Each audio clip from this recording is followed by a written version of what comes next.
So we've got a known organized theft ring targeting visitors, mainly out-of-town visitors in rental cars, to Los Angeles Griffith Park.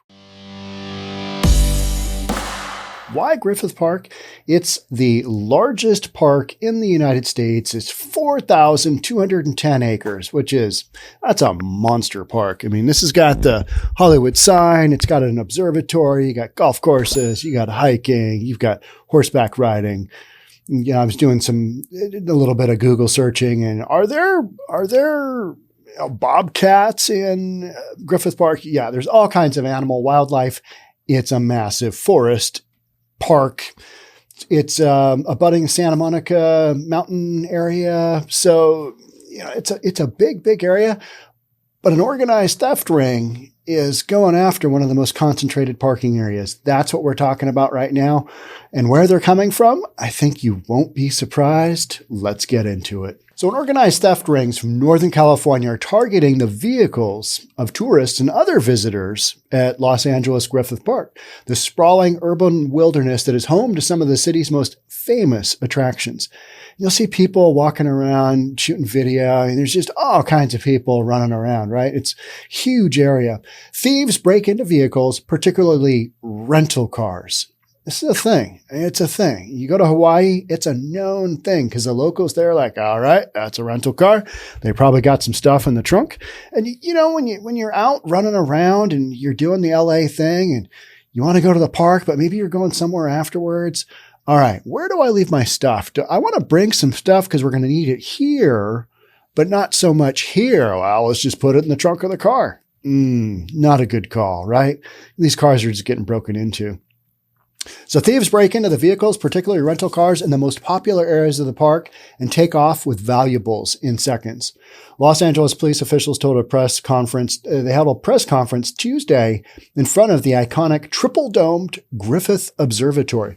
Nothing says come to LA like holding a press conference in front of fabled Griffith Observatory and talking about crime. Talking about, hey, come on down, but leave your valuables at home. You leave your valuables in the hotel. Leave your valuables anywhere but here because they're going to get jacked. We had two individuals who were responsible for so many break-ins at trailheads here, basically at the foothills of the Cascade Mountains. They would go out there. I mean, you've got a hike that goes maybe like Mount Si here in North Bend, just east of me here. It's probably a 35-minute drive. I think the top of the summit's like 4,200 feet, something like that. It's pretty tall. It takes you a full half day to get up and down if you're hauling less than that. But so you're committed, you're going up, and the thieves know this. So they know that areas of the parking lot that are full, all right, those folks are probably going up and coming down. We've got a window of, multiple hours.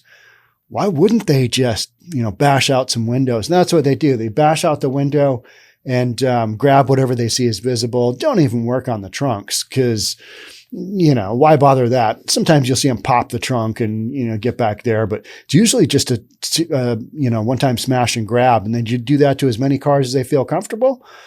That's what they got going on. So we've got a little press conference in the triple-domed Griffith Observatory. Come on down. But yeah, car thieves target property left in plain sight, such as luggage, purses, electronics, laptops, tablets, expensive sunglasses, even passports. I mean, everything has a value, right? Said Captain Gary Walters, commanding officer of the Los Angeles Police Department's Northeast Area Patrol. The mountainous park sprawls over more than 4,200 acres in the middle of the city. In addition to the observatory, I understand is cool. I have never been to this park. It is home to the Hollywood sign. That's just such an iconic thing, right? It just sits up on that hill. The Greek Theater. We got the LA Zoo. We got the Autry Museum of the American West. I would assume that's Gene Autry, right?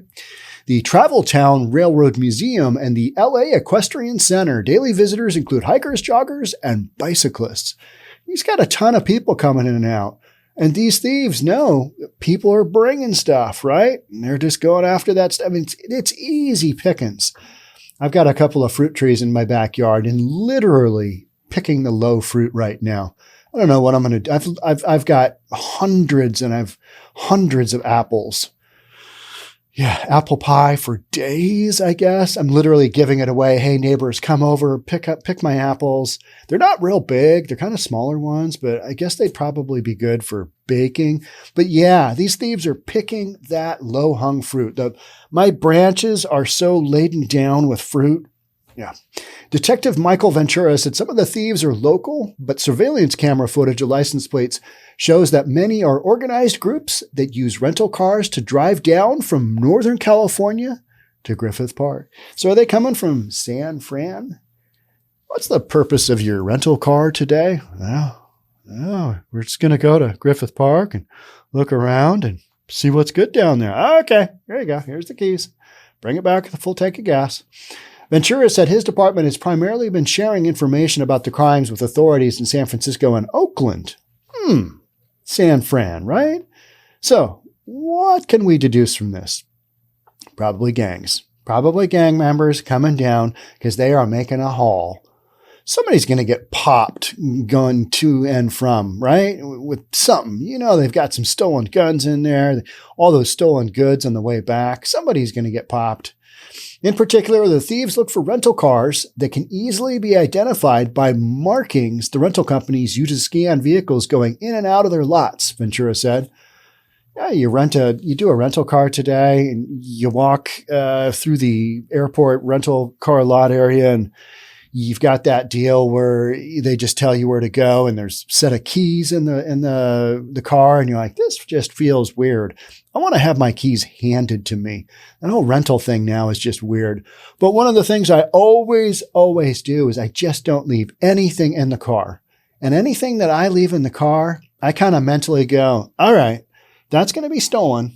Am I okay with that? And most of the time I am. It's like towels or, a pair of running shoes that are just destroyed from walking in the surf or, whatever it is.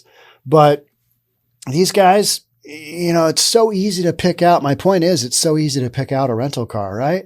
Because you got that whole scan your way out because you leave the, keys are just left in the car and go ahead, take it. And you got to get out that gate before you can leave the rental agency. And they know somebody steps out of the booth oftentimes and they'll scan a little thing in the dashboard, the rental car scan thing. And that's how they know. That's how the thieves know as well, right? I mean, all right, that's a rental car. It's good to go. So people just gotta be safe. But tourists, they just don't, they're not tuning in to News for Reasonable People, are they? No, they're just oblivious.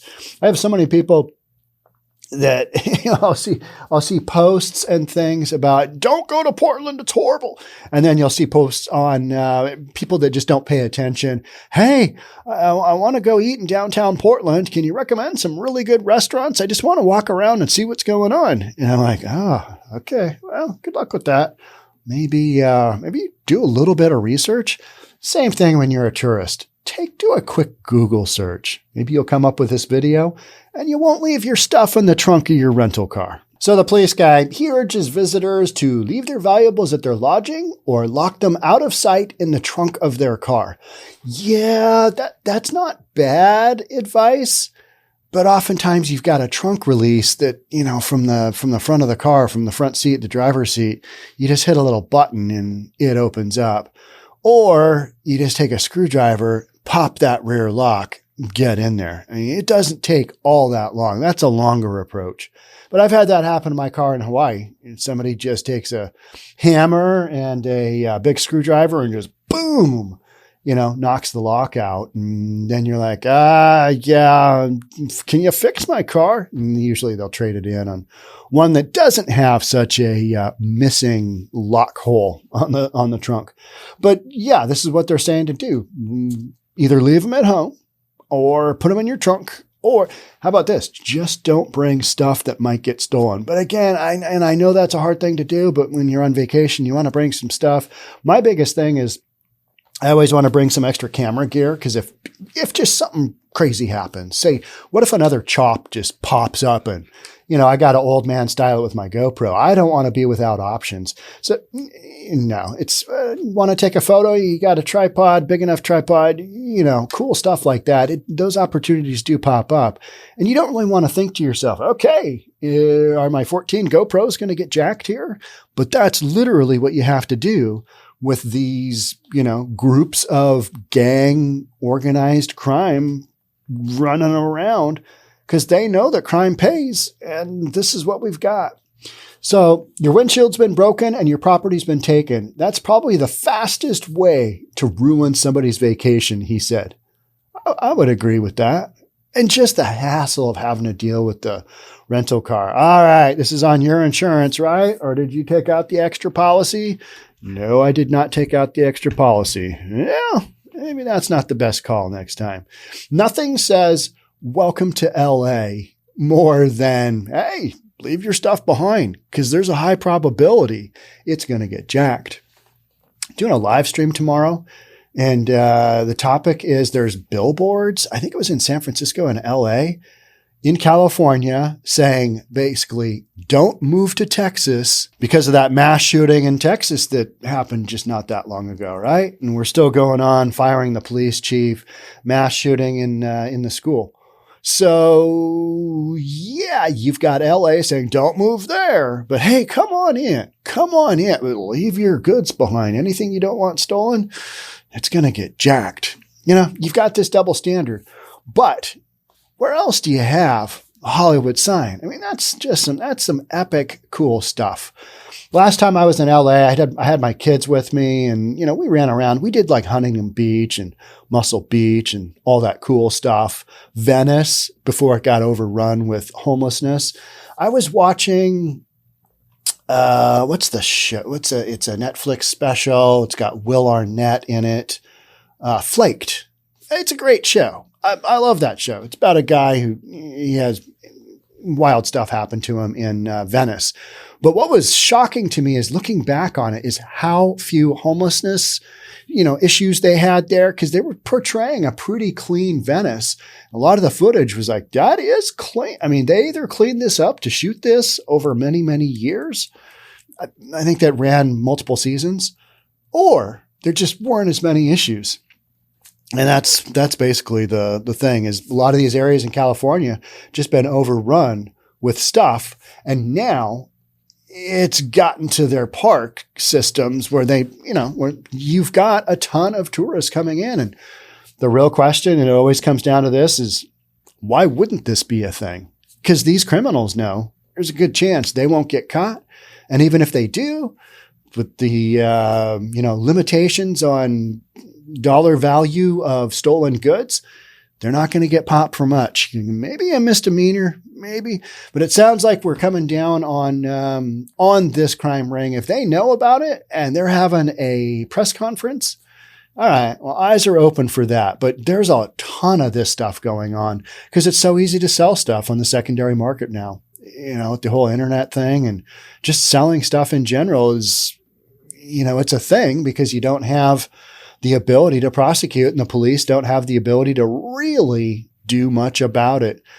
Property crimes just aren't what they used to be. And so people are encouraged to, do this kind of thing.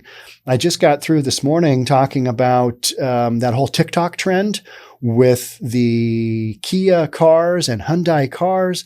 There's a TikTok trend. Hey, here's how to steal a Hyundai or a Kia. And so kids are doing that. And one mom down in Portland said, hey, my 16-year-old girl is stealing these Kia cars. She's stolen 3. Don't want her to get killed. Can the police do something about it? Well, they're trying, but they've got other fish to fry. They've got shootings. They got record level number of shootings going on, and they try and get to the stolen property calls when they can.